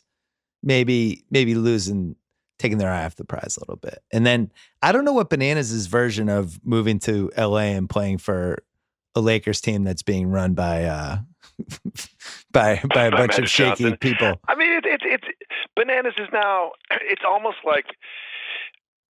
Oh, here's one for you. Yeah. I didn't prepare this one. Like I think what Bananas looks at TJ. How LeBron looks at Magic. Oh. Just ride with me. Yeah. Ex-athlete, ex-professional athlete turned television host. Ooh. And he's looking at Magic like, okay, former professional athlete turned media mogul, businessman. Yeah. That's the second phase of my career. Ooh. Because Bananas is like, I don't know if I can be jumping off of rigged trucks through rings of fire and arguing with 24-year-olds from Sussex, England for the rest of my life. But you know what I can do? I can toss to break. I can welcome you back in from break. You know? And I feel like that's a good one. TJ to Magic, Bananas to LeBron. And by the way, similar impact, TJ and Magic. TJ taught. I mean, Magic is probably a little bit more decorated in terms of an athlete. Just tiny bit. tiny bit. A little bit more, yeah. Just a tiny bit. I mean, you can make an argument either way, but like we can agree that Magic is probably a more celebrated professional athlete than TJ Lavin. And just slightly more famous. But without TJ, we would not have two generations of people that would know it's not okay to quit. Yeah. I don't think Magic. I mean, he's really kept it alive. Yeah, from TJ, I learned never quit. The other thing that LeBron and Bananas had to deal with, LeBron had to deal with this influx of foreign players, right? This new generation of people that are taking the game to a different level, and all these new innovations and all these 3-point shots, and now a perimeter player like James Harden or Steph Curry can dominate a basketball game without overpowering it like somebody like LeBron does. Bananas has to deal with the influx of the Brits, which has been the way the challenge has really reinvented himself. They were like, basically, we've run out of the types of people who can be both competitive, super confrontational, ready to party all the time, and ready to have sex with anybody. They'd almost like tapped out that pool, and they looked around and they said, what if we went to the UK? And now they're just importing these people left and right, and it's a farm system that has reinvigorated the show, Jacobs. Well, I think another parallel to that point would be they've both seen multiple eras of their sport, and they were built for both of them. Yeah. And let me explain. Like, you remember the early challenge days, like it was just like goofy. You know what I mean? Let's get a block of ice out there, put everybody in bikinis, and have them dry hump the thing until it melts, and you get a little prize in the middle. Like, and now it's essentially like, you know, it really is like a real sport that you have to train for 3 months for and like show up in shape. You know what I mean? And I think that would be like the sort of like pace and space 3-point warriors era that LeBron has adjusted his game to be in, and Johnny has adjusted his game for both as well. But now it's gotten to the point where they're both kind of looking at what the future is and realizing they're not a part of it. So who has a better chance of resurrecting this, Bananas or LeBron? I think this is a great question. Well, to go back a little bit, and I'm going to full circle this, is some of Bananas' championships he won with teams like Kenny, Evelyn, Derek, and like these sort of like alliances. And that was kind of like the Heat era for LeBron. And I would say that the him and Sarah sort of being a partnership, and him and Camila, that was kind of like the Cleveland Cavaliers era. Yeah. And for both of them to be successful, they can no longer carry a single partner. They can no longer be the engine behind their team to a championship. So LeBron and Johnny, both looking at themselves in the mirror very hard and long, which is hard to do, are going to have to say, I can't do this by myself. Like, he does need an influx of younger talent. Both of them do, to stay relevant and to even put themselves in contention. So then Bananas always had his crew of like Evan and Kenny, who got kicked off the show, Leroy, who's basically the Carmelo of the situation. And that generation is now getting phased out too. Like, all of his peers are now no longer like guys who could win a championship except for Chris Paul. And even weirder, what was LeBron's crew called with Chris Paul and Carmelo? The Banana Boat Club? Yeah. Oh, whoa. Yeah. Banana. Did you just think of that? Yeah, I just thought of it right now. No, I didn't. I just thought of it right now. Banana's in there. Did you just think of that? There's links left and right. You're brilliant. Two of the greats. And then the other thing with LeBron, even though Bananas is the GOAT, I still feel like CT on his best day is the greatest thing I've ever seen. And, That's a really good point. You know, with LeBron, I guess that doesn't apply with LeBron, because LeBron at his peak was better than anybody the last 15 I'll tell you what it is. Do you know who CT is? Who? Allen Iverson. Oh, interesting. It's like, he's just like a little cooler, a little scarier. Yeah. He's kind of like what you want to be. You know what I mean? Like, you kind of, you want to have the record of Johnny Bananas. You want to have the accolades of Johnny Bananas, but like, you really want to be CT. I thought you were going to say Duncan. Be Iverson. Because Duncan had, he won more titles and was consistently winning throughout, and ended up beating a better team in this series in 2014 with LeBron. Maybe it's a combo of the two. This is good. This was exactly the discussion I wanted to have. LeBron and Bananas. I think Bananas has a better chance to win a title than LeBron. Is my take. No way. Because no way. I think it's going to be too hard to rebuild this Lakers team. And I also think it's going to be too hard for him to lure the kind of talent that he would need to rebuild it. And I think he's running out of time. He's heading towards 60,000 minutes. Haters like yourself just are willing this narrative into the earth. I think you guys are just willing this into the air. Like this whole LeBron, the free agents don't want to come play for LeBron. Like, oh really? Who said that? What person said that? Paul George. Like, how's that a thing? Like, really? We should have got 2 max slots. You telling me they're gonna stay empty? They had a max slot last year. Nobody signed there. Chris Middleton doesn't want to come to the Lakers. And Chris Middleton. I think that you, no matter who you are, you're a Celtics fan. You were a Celtics fan in the 80s, just like I was. You have this anti-Laker thing deep down in your heart and your subconscious. Yeah. You have an anti-LeBron thing from the Cavs days. Nah. I get this. I get who you are. You're trying to speak this into existence. This whole anti-LeBron wave that has started the last 2 weeks is baffling to me. Sure, the season didn't go the way they wanted to, but let's not sleep on when LeBron, before he got hurt, LeBron was in the MVP conversation. The numbers this year, he's getting 25, 8, and 8. It's like, oh no, he's done. Oh, that guy's done. Yeah, I can't win a championship anymore. Players don't want to play with him. Like, you keep preaching. You keep preaching. Because I'm a LeBron guy. I believe in LeBron, and I believe that it might not be Anthony Davis, but at least like one $1 player and a couple quarter players are coming, or one $1 player and a couple 1-year contracts to clear it for Anthony Davis after he's done wherever the hell he's going to play next year. The one thing we've learned with sports, when it ends badly. And it happens every time. And it's going to happen to Tom Brady. I don't know when. It might not be till he's 65, but it's going to happen to him too. Sorry, Kyle. Earmuffs, Kyle. Yeah. Yeah, that's probably true. It's at some point it just had, like, Peyton Manning, it was the same thing where it's like, Peyton Manning, he'll just do this forever. And then all of a sudden he couldn't throw 15 yards downfield and it was over. And then nobody wanted to sign him. And it was inconceivable, but that's how it played out. I think LeBron, the fact that he can still be as good as he is offensively, I think is still going to matter. But I also think that there's so much talent in the league right now that it's not like it was in 2007 when you could make the finals with Delonte West and, Eric Snow and all the other dudes that were on that team. Ilgauskas. Booby Gibson. Those days are over. Like you look at Drew Gooden. Drew Gooden, yeah. Patch in the back of his head. Like, look at Philly. Philly's got Embiid, Simmons, Tobias Harris, Jimmy Butler, JJ Redick. Like they're just loaded. They might not even make the Eastern Finals. I think all 4 of those guys outside of Redick, sorry, JJ, colleague of yours, I know, you could build a team around any one of those players. Yeah, they could at least be the second best guy. Reach, but it's like any one of those players you fill with 4 really good role models. Like, yeah, sure, playoff team, contenders. Yeah, it is. The league's loaded. I don't trust the people running the Lakers at all, and I think they've done a bad job for this whole decade, and they've shown no signs other than the fact that they had the wherewithal to get LeBron, that they can put together a master plan. The Davis thing was botched, but all this stuff's really fun to talk about. There's always something to talk about with the NBA these days. Always. Dude, last thing on Jalen.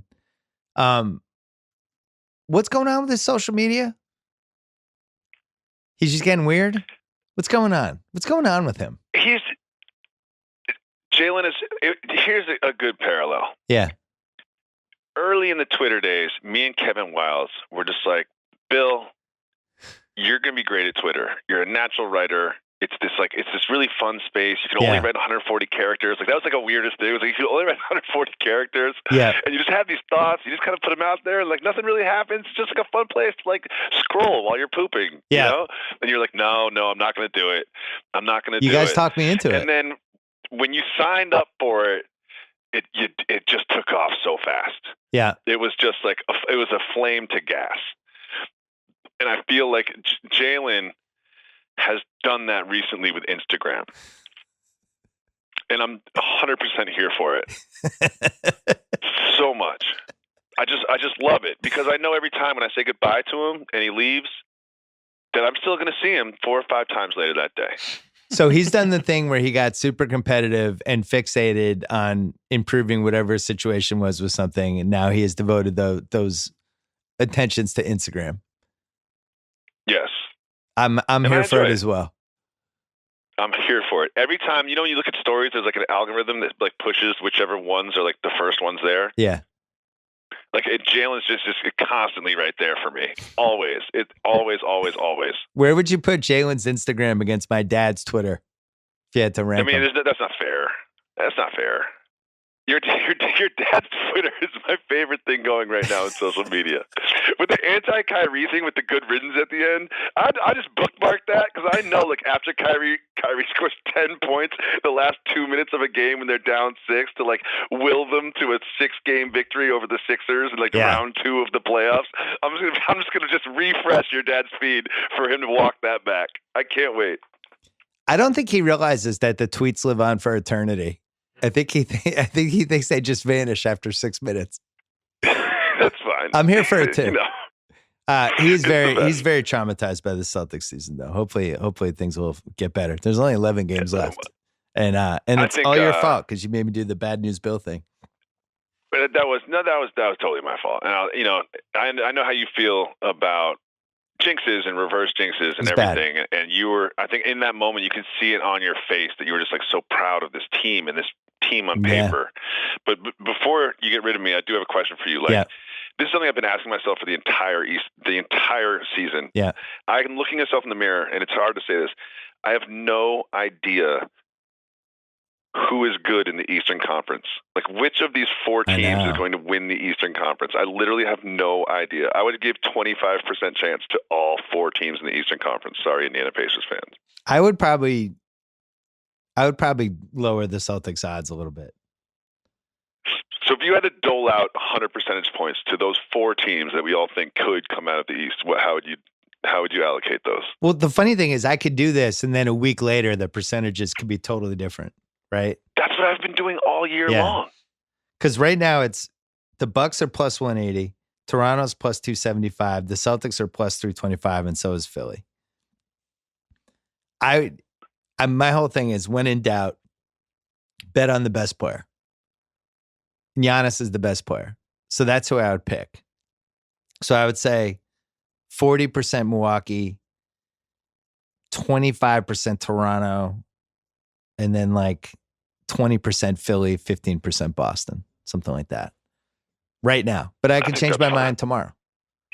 Yeah, I probably wouldn't have the Bucks so high. I think Brogdon was kind of important for them, especially defensively. And they've got some spots where you're kind of like 7-game series when everyone kind of gets magnified and exposed. And like the next thing you know, you've got like, Lopez getting switched on to, like a quick guard and, 60 possessions in a game. Like, things like that can happen, which is kind of why I think the Bucks aren't exactly my favorite. The Brogdon thing worries me, but I'm assuming he'll be back by round 2, right?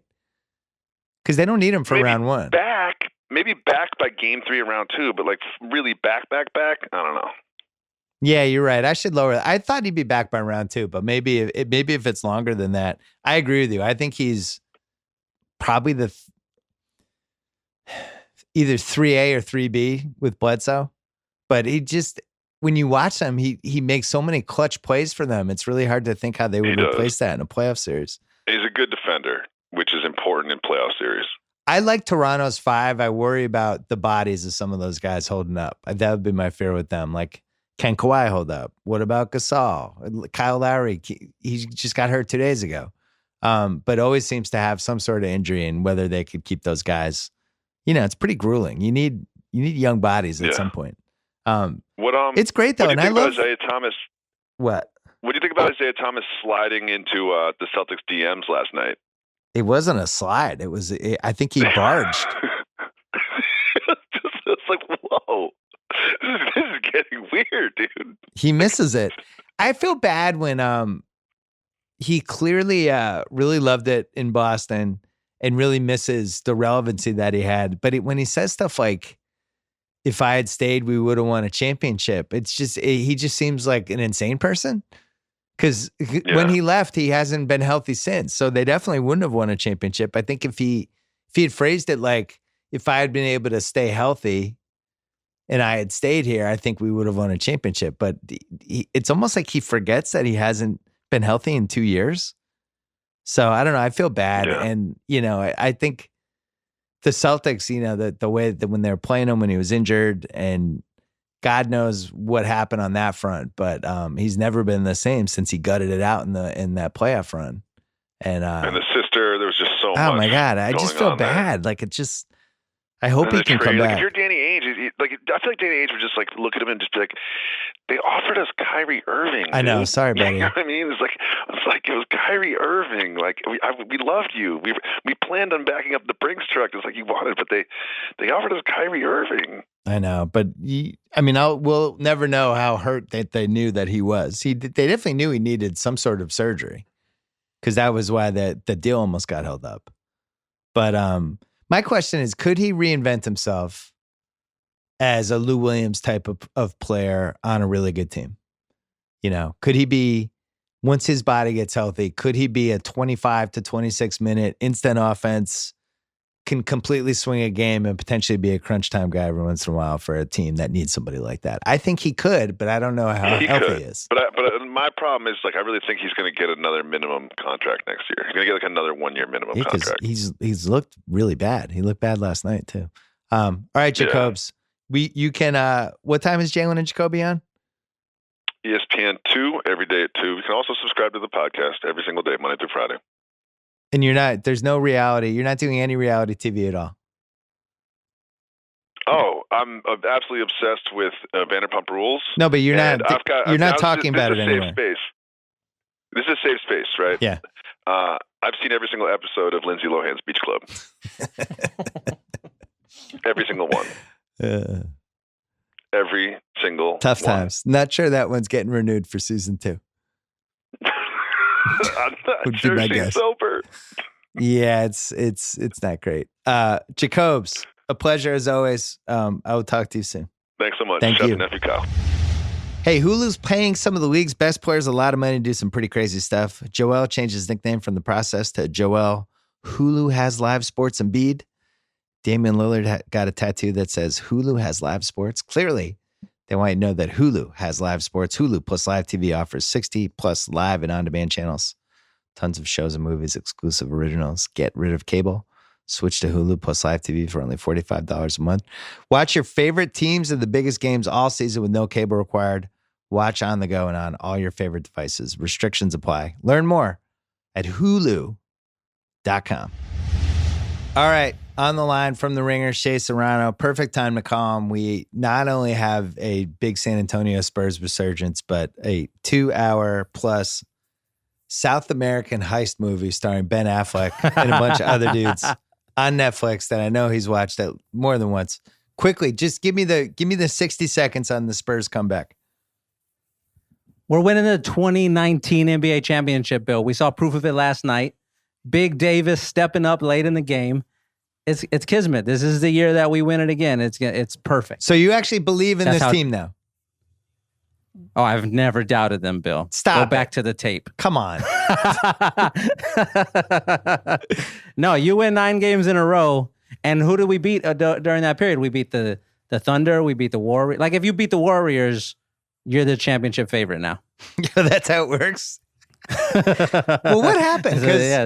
Because like 4 weeks ago, when people were talking about the Western Conference, could Sacramento sneak in? Who might sneak out? And there was a lot of buzz about San Antonio. The down arrows. It's just not looking good for them. So what changed? What's different about them? You know, that's a question that is probably above my pay grade. Okay. Because when they went on their annual rodeo road trip, yeah, that's usually like the moment when the team comes together and you figure out right then, is this team going to be good or bad? And they went 1-7 on that trip, I believe. Yeah. And everyone went, oh, okay, then we're gonna either get the 8th seed or not be in the playoffs, and that's fine. And then they run these 9 games off in a row, and all of a sudden it's like, did all of the Mexican moms in San Antonio gather together and light a bunch of fucking candles, and now we have the power? I don't know what happened, Bill, but I love it. I do know that. I mean, people were thinking Pop might retire at the end of the year. LaMarcus leaves. Just it had the beginning of the end kind of feel to it, but now it doesn't. Amazing. Yeah, it did, especially when that little news clip came out about LaMarcus telling Damian he thought about going back to Portland and playing with him again. Yeah. Which is great. Like, LaMarcus put his time in. He's played great for us these last 2 years or so, 3 years. But yeah, when that happened, everybody sort of felt like, all right, like this is going to be a couple of down seasons for us, and then we feel great today, Bill. Well, I think you owe LaMarcus an apology. Oh, I've apologized to him on several occasions, but I will do it again. Yeah, do it right one more now, time. LaMarcus. Last time. LaMarcus, I apologize for dragging you through the mud during the playoffs after the Oklahoma City series. Yeah. You did not deserve that. You had the year after that, you had the best year of your career. Yeah. And then this year, you're holding us down again. You have done everything Spurs fans needed for you to do, and we will appreciate you for the rest of time. Thank you, LaMarcus. All right. Well, good luck. It's nice. I'm glad that Pop's not headed out of the league yet. It'll be nice to see him have one more run. And I do feel like that's going to be tough. If it's Denver San Antonio in round one, with how young that Denver team is, and the classic hasn't really been there before group going against like the old grizzled Spurs and Pop, that's a dangerous series for Denver. Speaking of great teams, Ben Affleck, Oscar Isaac, Charlie Hunnam, Garrett Hedlund, a transition. Pedro Pascal. What a transition. I'll just read the Wikipedia. It follows a group of former special operations soldiers who reunite to plan a heist job of a South American crime boss. Right there, I'm in. You don't need to do anything else. You don't need to twist my arm. You don't have to sell me. I'm good. You gave me those 5 names in that plot.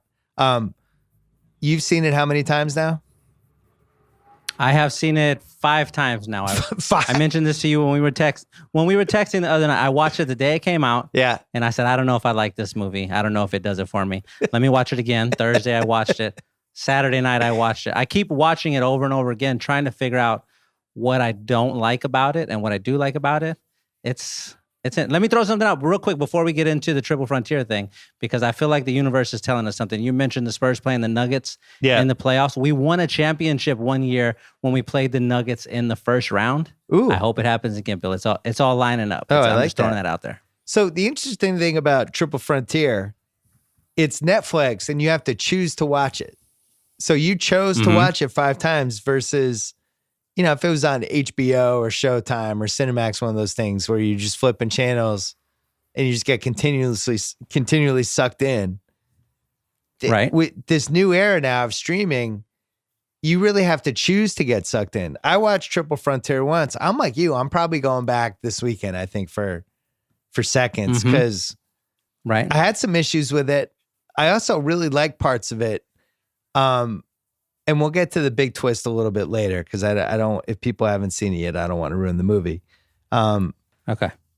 But first of all, I love the movie where the guy's done, but they have to convince him to do one last job, which I feel like the one last job clause. Yes. This has been a running joke basically for 15 years. And now when a movie does it, I feel like they're letting us in on it. They're like, we know this is the kind of movie you like. We're gonna play this card here, so you know that we've done basically the sampler of all the different things you guys like in a movie. So we're putting this in as a sign of good faith. Come stay with us. Come with us for the next 2 hours. This scene's in there. Do you feel like that's a staple in these movies now? Okay, that's actually one of the things I wanted to ask you about, because when they do that, when that happens with the one last job thing, it does feel like when movies do it now that it's just a little hat tip to the movies that have come before it. 100%. But I don't know if they were doing it in this movie on purpose or if they thought they were being clever. And there are 2 lines in the movie that make me feel like maybe this wasn't intentional. Oh no. The first one is in the beginning of the movie when Charlie Hunnam is giving his opening monologue about the price of being a warrior. And he says the line, "I was the best of the best." And it's not like a jokey thing, like he's being serious. You have that line, which is like, you don't want to write that into a movie because it's been written into a movie a billion times. And then later on in the movie, when his brother talks, he's like, I didn't sign up for this. And if you got I didn't sign up for this and I was the best of the best, like, I feel like I don't know. I feel like they weren't doing it on purpose at some point. And that was part of the reason I didn't enjoy it as much as I thought I would. So I saw the best of the best thing too. And I felt the same way I did about the One Last Job. I felt like it was a wink. Okay. Now, if it wasn't a wink, I'm gonna trust you on this. well, here's the thing. If it's not a wink, then that means these guys have like never seen an action movie, but for some reason made an action movie. Like, Right. I felt like they made this movie as they looked at all the other action movies and heist movies that have been made and tried to figure out how they could create something that combined a lot of the different things from those movies, but was its own unique movie. Right. So they had some twist, and we'll get to one of the twists at the end of this, but that's why I felt like the whole thing was a nod. It was them trying to recreate almost like a buffet of all these different movies you and I have already seen 20,000 times. But I don't know who's right. I don't know. I felt like right after the Charlie Hunnam Price of Being a Warrior scene, when they cut to the helicopter and Metallica playing, I was 100% convinced this was about to be the best movie I had ever seen in my life. That switch to that switch, I was like, yes, let's fucking go. The best of the best line was a hat tip. And then it just made a bunch of weird turns. Like, let me ask you a question, Bill. Who's the bad guy in this movie? So that's one of the flaws, right? It's almost like the bad guys. Definitely. The bad guys are pieces of each of the guys. Like, and see, that's the thing. Like, we don't even get that. We don't even get infighting. They raise their voice at each other a couple of times, but there's no like twist or pivot. There's no knife in the back. They do everything really well, and they mess up once or twice, and they just keep it moving. And I was missing it. By the third time I'm watching this movie, I'm looking at ways to, how do we make this movie better? What could we have done immediately? And can I throw a couple of them at you and you tell me yes or no? Yeah, let's hear it. Okay, real quick. I'll go real quick. This is what I want to happen. When they're in the house, when they're in the drug dealer's house and they're tearing up the walls and getting the money. Awesome scene. They have that line. Yeah, awesome scene. So much fun to watch that happen. I need one of two things here to happen. I need, number one, I need for them, while they're digging the money out of the wall, to find something in there that they were not expecting that lets them know immediately the stakes are so much higher than just robbing a drug dealer. Yeah. Like, there's other shit going on. End of Watch did a great job of this when they went into the house and they found all of the bodies and they realized, oh shit, we're dealing with like human trafficking and cartel. Like, this is you know what I'm saying? Yeah. I need either that or when Ben gives the whole thing about, I built 15 minutes in, we have a cushion. I need for the family to come home. I need for Benny to get shot and die. And then the rest of the movie, we have Charlie Hunnam versus Ben Affleck. Charlie Hunnam was Benny's older brother in the movie. Like, I need that. I need the conflict. There's no conflict, Bill. That's where it lost me. So one thing I was thinking, because the first 40 minutes are pretty slow. It's a lot of like just setting up what's about to happen. And you talk about the bad guy thing and how they're stealing from this South American crime boss that we don't really have a feel for. We don't really hate him for any reason. I was thinking the two guys who are the brothers, right? So you got Ben and then Red Flag. Maybe there's a third brother that lived in Brazil and had dealings with these guys, and the drug dealer killed the third brother. And that's the motivation for this versus just one last job. I heard a rumor there's a house with some cash in it. I'm with you. I felt like like in Heat, which we made you watch, which I think you enjoyed with De Niro. I loved it. Those guys set up, it was, for them, it was about the juice. It was the action of robbing the different banks. That's what they loved. So there was no bad guy, and that was kind of the point of the movie. In this movie, I think you needed a bad guy, and you needed I needed to root for them for more reasons than just they just robbed this random drug dealer, Yeah, exactly. There's no build up. There's no punch. Yeah, they killed Larea, and you're like, oh, that's Larea. I didn't even know what he looked like. He's dead. Okay, sure. Now, with that said, there's some great scenes in this movie, and I think that's why you probably kept going back and rewatching it, and that's why I'm sure I'll rewatch it a bunch of times too. The house full of money is out of control. That whole 10 minutes, and then guys are coming. It's way longer than you think it's going to be, and it's a really good 11 minutes I really, I like they're punching the walls in. It makes you think like, it's like what we always talk about when you're putting yourself in the situation of the guys in the movie. Like how much money would you try to take? You know, you have like 10 minutes. The bags, like how greedy would you get? So it had a lot of factors in it that I like. The helicopter scene was great when they just have to start throwing money out of the helicopter basically to make sure it doesn't crash. And then the crash thing was great. It lost me a little. Now we're getting into spoilers, sorry. But it lost me a little when Affleck just starts shooting everybody in the village. Right. He did that quick. The guy pulled out a knife and he's like, 8 of y'all got to die right now. He's just gunning people down.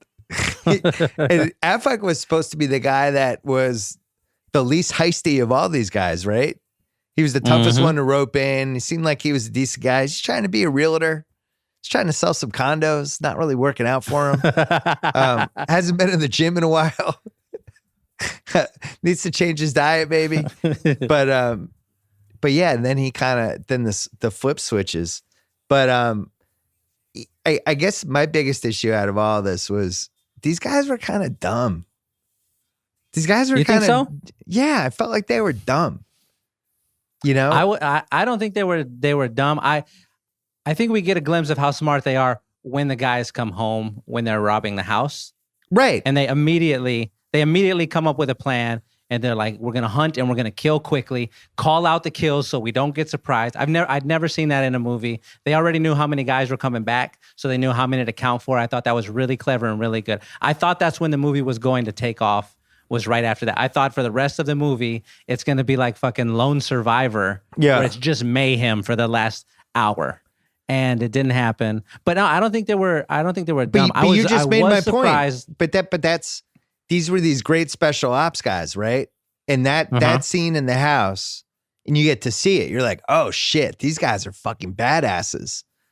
And then like 10 minutes later, they're too stupid to realize that the helicopter is going to crash if they don't get rid of some of the things. And then later on after that, the guy's burning money to set a fire, which all that's doing is just alerting everybody where they are. It's like, wait, I thought you guys were special ops guys. You're fucking burning money in the mountains? What are you doing? So that's what I mean. He screwed that up. He screwed that up quick. The pilot was another one where he's like, "This is too heavy. We're not going to make it." And then they just say it's got to make it, and he's like, "Oh, it'll make it." Right? Well, you didn't just leave some money. Just leave a little bit, and you'll be fine. I don't know that part. So hurt. And then now we're in official spoiler mode. Sorry, Kyle. Kyle never saw it. It's all right. I'm sorry. We're ruining it for Kyle. Tough break for Kyle. I'll get there. Tough break for Kyle. So Affleck gets shot.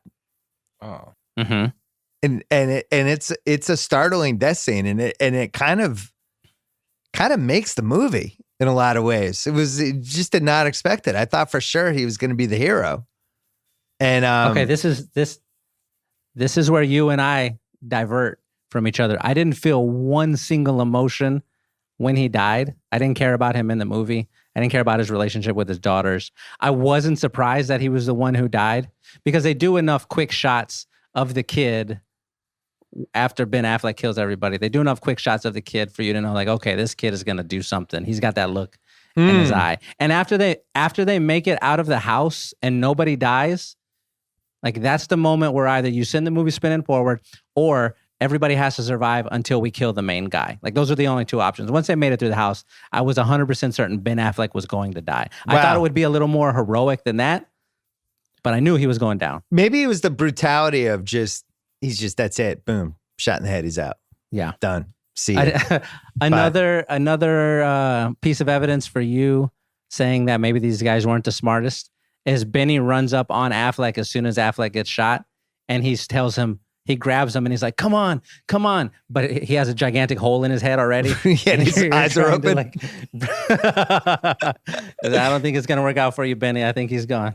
So what's your move at that point? Because I don't care whether it's Ben Affleck, whether it's you. I don't care who it is in my life. I'm just leaving you in the mountains at that point. You're already dead. Where am I bringing you? You're dead. Yeah. I'm not carrying you. I'm not carrying you the rest of the way. Sorry. Yeah, sorry. That's 2 bags of cash I could be carrying. I'm just like, that's it. You're done. It's not like you're going to take it personally. You're dead already. You have a big bullet in your head. So now I have to carry you through the mountains? If you do the quick math, they said we stole 6,000 pounds of money, which equals up to $250 million, which means that every $1 million is about 25 pounds. Yeah. So you're telling me I can either carry Ben Affleck's 180-pound body out of here. 180? He's like 250. He's 250 in this movie. If he's 250, then that's $10 million. Yeah. I'm choosing to leave behind. Like, no, thank you. What are you doing? I like Ben Affleck. I loved him in Armageddon, but I'm going to take the $10 million every time. I just couldn't believe it. That goes back to these guys were just dumbasses. And then they finally get to the beach. We're just trying to get to the beach. We're not sure why. And then we get to the beach and the guy's like, my guy's there in a boat. But the guy's been there for 5 days waiting for them. I'm pretty sure he's going to give up by like day 3. You're in South America. Patient. Yeah, you're in South America. It's 100 degrees. And at some point you just kind of assume that these guys aren't showing up, right? Day 5, you're still holding out hope. This dude making whatever. He waited a ridiculous amount of time. Shout out that guy. I mean, maybe what we're dealing with here, Bill, is maybe these guys just are more morally grounded than you and I are. I felt the same way when I watched Saving Private Ryan. Yeah. And they sent the team in to save the one guy and they all died. I was like, why was this decision made? I don't agree with it. But I think maybe you and I, maybe we're just cowards. That's all that is. It's not maybe. It's not maybe. We're greedy cowards. We would have left Ben Affleck and all that stuff. They definitely set up a sequel, which I'm ready for. Triple Threat Quadruple 2. Frontier. I'm sorry, Triple Frontier 2, Quadruple Frontier, Quintuple Frontier, Sextuple Frontier, the fourth one. Could keep going. I'm really interested in Sextuple Frontier. So my guess would be the drug lord is going to get his revenge in the sequel. Yeah, right? The other when she tells him, "Oh, this wasn't just Larea's money that y'all took." That's what the sequel is. Oscar Isaac goes back and gets the rest of the money. They split it up amongst the team. They show up. I don't know, but there were just so many ways, Bill. This movie should have been so good. Like maybe the line when they're talking and she tells them the house is the safe. Yeah, remember that line? Yep. Okay, it would have been really great if they're in there and it turns out like the house actually is a safe. Not we're just hiding the money in the walls, but they're like. That's the security system. The team goes in there. They start to load up the money. Boom, we get all these bars and gates that shoot up around it, and they're trapped inside. And now they're in this cage with all of these other guys showing up to try to kill them. Like, we could have done that. Oh, that's fun. I think if you introduce one guy in who can just push everything sideways, like a crazy guy, if you put Ben Foster in this movie, Ben Foster's one of the all-time great crazy eye guys. Yeah. Like 310 to Yuma, Hell or High Water. Like, you introduce him into the mix and shit goes sideways. We needed that. It just went too smooth. Yeah, I agree. One of the 5 guys should have been the loose cannon dude. There wasn't an official crazy over the top loose cannon. I was trying to think on Tea Time on Friday on Channel 33. They were talking about who was bummed out that they weren't in this movie, and I think they. Oh yes. And it was a great topic. Congrats to them. And they decided it was Chris Evans. But then they also mentioned how John Krasinski also was probably bummed out. And that was my number one choice, was John Krasinski. I think he was just probably had his hands up in the air like, really? Not a call? Yeah, for sure. Nothing? For sure. They should have taken him out of the 13 Hours movie. He would have been great in this one. He would have been who we needed. Anybody else you would have thrown in? Ben Foster is my number one pick. That's a good one. I would also like. I want like a kind of slimy guy in there. All of these guys, when you're watching it, you didn't feel like anybody was going to turn on anybody. Yeah. So we need like some good Hollywood slime balls. Ben Foster is definitely my first pick. That's a nice one. I like it. Yeah. Who won the movie for you? Oscar Isaac. Even though he screwed up the most amount of times in the most egregious ways, he's the reason Ben Affleck got killed. I still love him. He's got a great face. The scene when he's riding on the back of the truck and we just get a shot of him scowling with his perfect jawline and his perfect stubble with a little bit of gray. You're like, I'm in love. I love you, Oscar Isaac. I got to say, I don't have a lot of experience with Oscar Isaac. And I was really impressed by him in this movie. Yeah, a lot of the movies he's made just weren't really on my radar. I watched them. I didn't really care. This is the first time I really thoroughly was in on Oscar Isaac. I felt like he won the movie as well. And, yeah. I was trying to think like, it would have been interesting if Damon played that part almost as a favor to Affleck to try to make sure, Affleck was going through some stuff the last couple of years to make sure, maybe just make sure he's spending some time with him, seeing if he's okay. And just as a favor, films this movie and he's in the Oscar Isaac part. I think he would have been good. I also think if they did the Ocean's 11 kind of gimmick for this and they just had 5 A+ listers as the 5 guys, I don't know. That could have been fun too. Where it's just like, I guess it would be like, who would it be? It would be Affleck, Damon, Chris Evans. DiCaprio. Oh, DiCaprio. Oh, so you're shooting even higher. Yeah, DiCaprio, Brad I want Pitt. a top level. Brad Pitt. Just get all of the guys from Ocean's 11 plus Leonardo DiCaprio. Make Andy Garcia the bad guy. And they're in South America. Yeah, that's good. Well, maybe that'll happen. They're robbing a casino in South America. Well, I will say this. This kept my streak alive of liking every South American heist movie I've ever seen. So at least that's intact. Oh, absolutely. It had some flaws, but and it was probably, I would say 15 minutes too long. And I still don't understand why. I'm with you. I don't understand why there wasn't a bad guy. But for the most part, an enjoyable time. Did this put Ben Affleck in a better or worse place career-wise, or is he the same? Oh, this is better. This was a win for everybody involved in this movie, even though it was not that great. This is a C+ movie. This was like somewhere. This was Sicario 2. That's what this movie was. We needed the first Sicario. So I think it was add a couple points for everybody involved. And were you excited to have Pedro Pascal in here? So we didn't have 5 white guys? Although, absolutely. I mean, Oscar Isaac's Guatemalan. Yeah, Pedro Pascal. Like they were speaking Spanish in it, and my heart was just growing inside my chest. It was beautiful. Tough loss for your dude, though. Your dude could have been in this. Your guy. Michael Pena? Your guy. He's your guy. I don't even have to say his name anymore. He's just your guy. You don't have to say his name. Everybody knows it's Michael Pena. Michael Pena, if you're listening, please know that you should be in every single movie all of the time. You are a perfect actor. All right. Shea Serrano, as always, a pleasure. When's Villains coming back? Is Villains coming back? Villains is coming back. As soon as you tell me that I can do it, I'm doing it. I thought Villains was coming back. I thought I said it was, we were doing it. Well, then we're doing it tomorrow. New episode tomorrow. Oh, and people can pre-order your book. Yeah, we do. We have a movie book coming out October, but pre-order it right now. Thank you. Can you give the title? Oh, yeah. You figure this is my 3rd book. I would be better at this. Yes, the title is called Movies and Other Things. It is all about Oscar Isaac and Michael Pena in every movie. All right. Shea Serrano, as always, a pleasure. Thank you. All right. Thanks to Jacoby.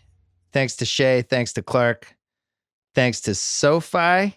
Did you know you're being underpaid by your bank account? That's why SoFi just launched SoFi Money. It's like checking and savings morphed into one single account. You'll earn way more interest on your money. You'll pay 0 fees. Open a SoFi Money account and learn how you can get your money right at SoFi.com/Simmons, SoFi.com/Simmons. Thanks to ZipRecruiter. Don't forget about ZipRecruiter.com/BS. Don't forget about One Shining Podcast, getting ready for March Madness. Don't forget about the rewatchables, The Natural. If you ever wanted to hear a frank discussion about Roy Hobbs' sex life, the rewatchables for The Natural is really where you should be going. And all the other great stuff on the Ringer Podcast Network and the world's greatest site, theringer.com. Back a little bit later this week with one more, including an A+ list actor will be on later this week, Kyle. I know. Even my kids were like, whoa, really? So there you go. Until then.